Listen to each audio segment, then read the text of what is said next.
¿Qué tal? ¿Cómo están? Para comentar con ustedes que la presidenta Claudia Sheinbaum hizo énfasis en dos temas, el de la reforma electoral y la relacionada entre ellos con el nepotismo y la no reelección. Dice que el nepotismo va para el 2027 y la de no reelección hasta 2030. Así lo explicó en el caso de la iniciativa de reforma contra el nepotismo.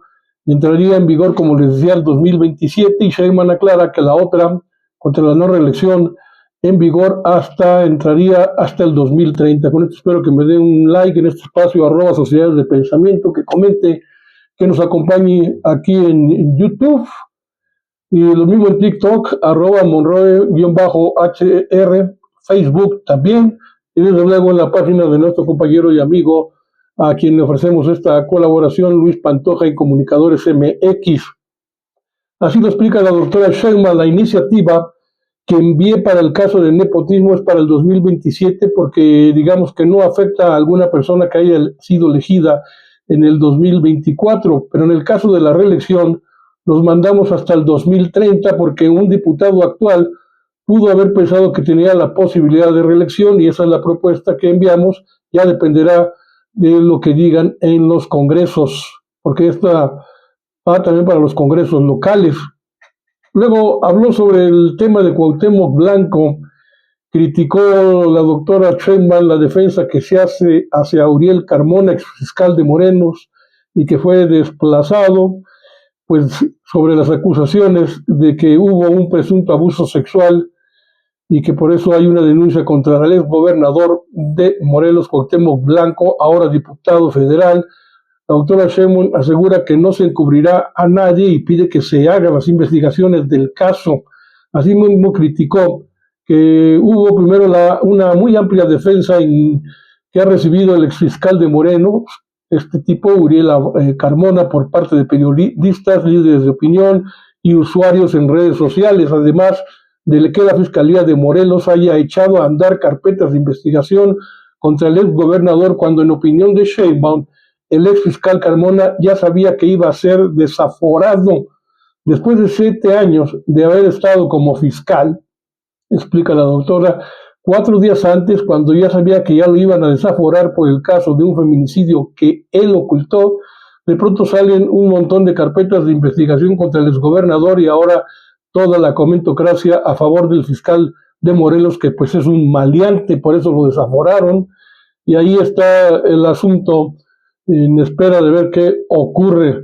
Claudia Sheinbaum también respaldó por otra parte lo ocurrido en Ecuador. Dice que ella quiere ver a Luisa González como presidenta de Ecuador y que todo el mundo grite allá en ese país, presidenta con A.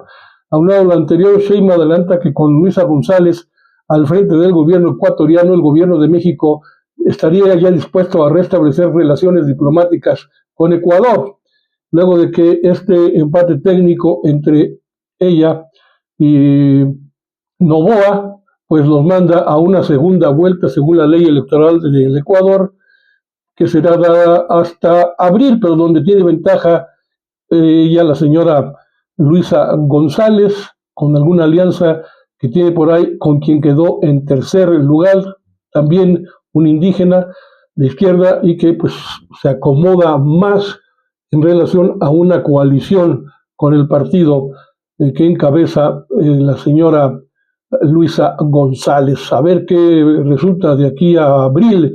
Y luego Sheinbaum dijo que esperará a una nueva declaración de Donald Trump sobre los aranceles anunciados este fin de semana al acero y aluminio, que es general, es contra todos, y tras este anuncio de la imposición de aranceles del 25%, pues Sheinbaum señala que sí se enteró de la publicación que se difundió en los medios de comunicación y sobre una posible negociación en torno a este asunto. Sheinbaum dice que su gobierno va a esperar a ver si a este mismo lunes o martes de un anuncio adicional sobre este tema y que a partir de ello tomaremos nuestras definiciones. Hay que ser, dice, más concretos con lo que declare en estos días de inicio de semana Donald Trump. Luego, ante preguntas de una reportera, ahí hubo fricción con la reportera de Proceso, muy necia, pero la puso quieta. Claudia Sheinbaum la puso en su lugar. Destaca que la Fiscalía de Estados Unidos no tuvo elementos en su momento contra el exsecretario de la Defensa Nacional, Salvador Cienfuegos, y se pregunta si el gobierno de Estados Unidos hubiera tenido realmente algo en contra del general Cienfuegos, ¿lo hubiera liberado? Pues claro que no, cuestiona la presidenta. No es así como sucedió en el caso de Genaro García Luna, todas las pruebas en su contra, y ahí está tras las rejas en Estados Unidos. Sheinbaum explica entonces que el general Salvador Cienfuegos estuvo presente en la ceremonia de la Marcha de la Lealtad por ser un protocolo en el propio ejército en el que se acostumbra invitar a todos los generales que fueron directores del Colegio Militar, y en alguna época de su vida el general Cienfuegos fue precisamente director de este heroico Colegio Militar. Luego, con la misma reportera de Proceso, la doctora Sheinbaum defendió al presidente López Obrador, expresidente, por críticas a la estrategia de abrazos y no balazos. Al ser cuestionada sobre este asunto, la necesidad de si se conservarían los abrazos no balazos de AMLO, la doctora Sheinbaum evitó responder y aseguró que ella y su gabinete siempre vamos a defender al presidente López Obrador, que a nadie le quepa la menor duda. Sheinbaum explica que como presidente fue un gran presidente, que no se equivoque nadie, somos parte del mismo movimiento, no nos vamos a distanciar, aclara, y responde también a las declaraciones del Mayo Zambada sobre el narcotráfico en México, luego de que el Mayo Zambada aseguró en una entrevista que el narcotráfico seguirá existiendo pese a que se detenga a cualquier capo o integrante de un grupo criminal, pues hay muchos intereses de por medio. Claudia Sheinbaum refiere que el narcotráfico tiene que ver con la demanda de drogas, sobre todo en Estados Unidos, y sostiene que nuestro objetivo en México es disminuir la violencia en el país, y en ese proceso también se disminuye la producción de alguna droga o su distribución. Nosotros lo que queremos, dice la presidenta, es la paz y tranquilidad para el pueblo de México. Por eso los objetivos que busca el Gabinete de Seguridad pues tienen que ver con combatir a los generadores de violencia, y sentenció y detalló que trabajaremos diariamente, como lo venimos haciendo hasta la fecha, para evitar la producción y la distribución de drogas y la violencia que todo esto genera. Bueno, así las cosas. En este fin de semana se dio mucho de qué hablar con estos temas: Ecuador, Cienfuegos, y ahora la cuestión de Estados Unidos y sus amenazas de no cumplir con su acuerdo inicial, y pues se dice sobre el aluminio y el acero en contra de países como Canadá, como México y el resto del mundo. Y en una situación más, el Infonavit vuelve a salir, como en la mañana lo había mencionado. Ahí estuvieron los beneficios que iban a tener los trabajadores derechohabientes del Infonavit y del ISSSTE, pero destacó ella también más tarde una de las ventajas de la reforma al Infonavit, que es el combate a la corrupción al interior del instituto. Subraya la instauración de un consejo tripartita y la construcción de viviendas por parte del propio Infonavit, que serían las mejores ventajas que traerá la reforma. ¿Qué estamos haciendo ahora?, dice la presidenta. Pues hay un director del Infonavit, hay un consejo tripartita y es una sola dirección la que decide colectivamente cómo se dan las viviendas, y además ahora se permite al Infonavit construir también vivienda para que realmente se cumpla la función del Infonavit.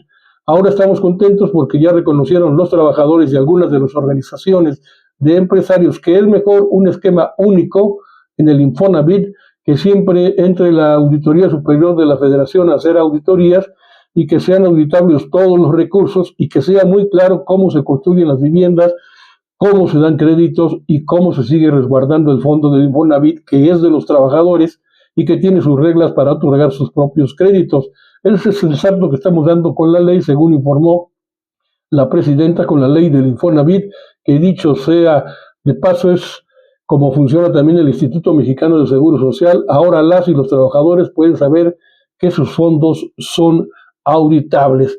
Y Octavio Romero, quien había dado los pormenores de las bondades de los beneficiarios en el Infonavit, también explicó la corrupción que existe por juicios masivos. Octavio Romero, quien es el director general del Infonavit, expuso cómo se realizaron los juicios masivos en el Infonavit para despojar de sus viviendas a trabajadores acreditados. En un primer momento se realizaron 370,000 juicios masivos, donde los derechohabientes fueron demandados en entidades diferentes a donde vivían, en donde ejercieron sus créditos. De estos 370,000 juicios, 207,000 derechohabientes quedaron sin vivienda. El presidente en su momento, López Obrador, prohibió los desalojos y los juicios masivos, pero a pesar de eso, los despachos demandaron a 63,000 personas bajo el esquema de demandas supuestamente individuales, pero siguieron el mismo procedimiento del juicio masivo. Los 63,000 trabajadores fueron demandados en una sola sala, la sala número 60, y a los despachos encargados de promover estos juicios masivos contra los derechohabientes del Infonavit recibieron 30,000 millones de pesos en 10 años. Y pues allí se exhibió cómo actúan los coyotes estafando a los trabajadores que se dejan engañar. Por eso la advertencia que hace Octavio Romero Oropeza, quien hizo un llamado a los derechohabientes del Infonavit a no dejarse engañar por los llamados coyotes, y por ello exhibió un método de estafa, manejó un audio para que todo el mundo conociera de cómo se manejan los coyotes, y engañan a los derechohabientes haciéndolos creer que pueden sacar su dinero, y en ese trama lo que ellos buscan es obtener un porcentaje del dinero de los propios trabajadores, que en muchos casos puede llegar hasta el 40% cuando no tendrían que pagar un quinto. Además, presentó este audio con un ejemplo de estos fraudes, y en la grabación pues exhibe que los coyotes se anuncian haciéndose pasar como trabajadores del propio Infonavit y ofrecen el esquema de obtención de créditos en efectivo, lo cual pues no es cierto, es una falsedad. Ahí la doctora Sheinbaum también aclaró que el fondo que cada trabajador tiene en lo individual se respeta.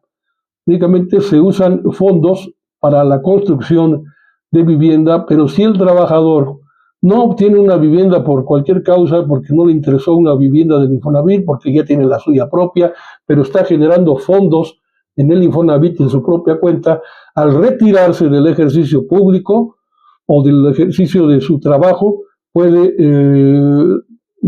pedir que se le devuelva lo ahorrado en ese fondo del Infonavit, que es del propio trabajador. Con esto me despido. Gracias por su atención. Nos encontramos pronto nuevamente.